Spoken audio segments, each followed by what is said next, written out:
Good evening friends, अभिमान academy का फिर से आपका स्वागत है। और 69,000 शिक्षक भर्ती में जुटाया जा रहा है रिक्त पदों का विवरण।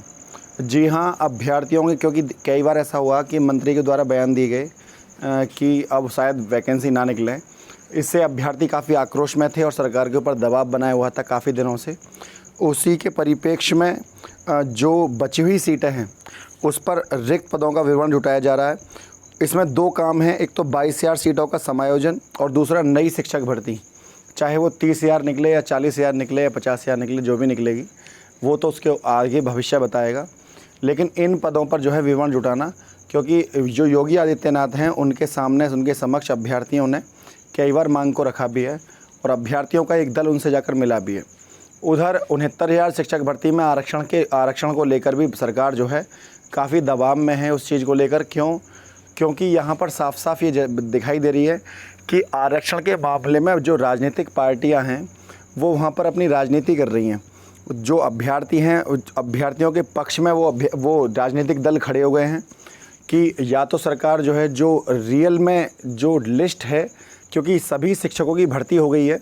कहीं आपने देखा होगा, कहीं 64 गुणांक वाले का सिलेक्शन हो गया, कहीं 67 वाले का गुणांक का सिलेक्शन हो गया। तो अभ्यर्थियों के मन में भ्रम है। तो अभ्यर्थी कह रहे हैं कि अगर ये बात सत्य नहीं है तो सरकार उस लिस्ट को जारी क्यों नहीं कर रही। जो मेन लिस्ट है पूरे उत्तर प्रदेश की, वो सरकार उस लिस्ट को, गुणांक वाली लिस्ट को सरकार क्यों एक साथ उसको सरकार नहीं दिखा रही है।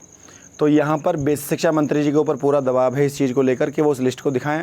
और वास्तविकता ये भी है कि आज नहीं तो कल वो लिस्ट जो है रिलीज़ तो होगी ही। जो लिस्ट है वो दिखनी भी चाहिए। ये अधिकार है अभ्यर्थी का। जिस भी अभ्यर्थी ने फॉर्म भरा है, उसके पैसे खर्च करे हैं, 2.5-3 साल इंतज़ार करा है, उसको ये अधिकार बनता है कि वो उस लिस्ट को देखे कि उसका लिस्ट में कितने गुणांक पर सिलेक्शन हुआ है और किस गुणांक वाले का सिलेक्शन नहीं हुआ। तो पहली बात तो ये जायज़ थी, जो कि अभ्यर्थियों की मांग बिल्कुल जायज़ है। उधर 1,37,000 पदों के सापेक्ष में जो सीटें बच गई हैं, लगभग 22,000 रिक्त पदों से सुपर टेट के जो अभ्यर्थी पास हैं, उनसे उन पदों को जो है यहाँ पर भरने की पूरी उम्मीद है। और नई शिक्षक भर्ती तो निकलेगी ही जल्द, ठीक है ना।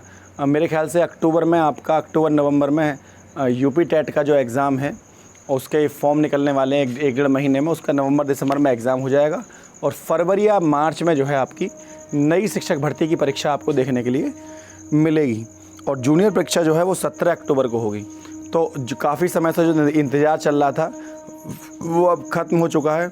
जो हमारा नए विभाग से जो आंकड़े जुटाए जा रहे हैं नई शिक्षक भर्ती के, तो नई शिक्षक भर्ती आपको जल्द देखने के लिए मिल सकती है। और सरकार से पूर्ण उम्मीद है कि सरकार 1,37,000 पदों में जो पद बचे हुए हैं, सरकार 22,000 सीटों पर जो है सुपर टेट पास अभ्यर्थियों का समायोजन करेगी। ऐसा हमें पूर्ण उम्मीद है। सरकार यदि ये करती है तो हर बच्चा जो है सरकार के साथ खड़ा भी है और सरकार को वोट भी देगा। लेकिन यहाँ पर सबसे बड़ी बात यह है कि लंबे समय से संघर्ष चल रहा है और विपक्षी पार्टियाँ आरक्षण के मुद्दे को ऊपर उठा रही हैं, लेकिन जो पॉजिटिव काम होने चाहिए वो कहीं भी दिखाई नहीं दे रहे अभी। हमें उम्मीद है कि जल्द ही सरकार इस बात पर निगाह डालेगी और जो अभ्यर्थियों के मन में आशंकाएँ हैं उनको दूर करेगी। तो फ्रेंड, यदि वीडियो आपको अच्छी लगी तो वीडियो को लाइक, शेयर, चैनल को सब्सक्राइब करना ना भूलें। आज के लिए इतना ही। जय हिंद, जय भारत।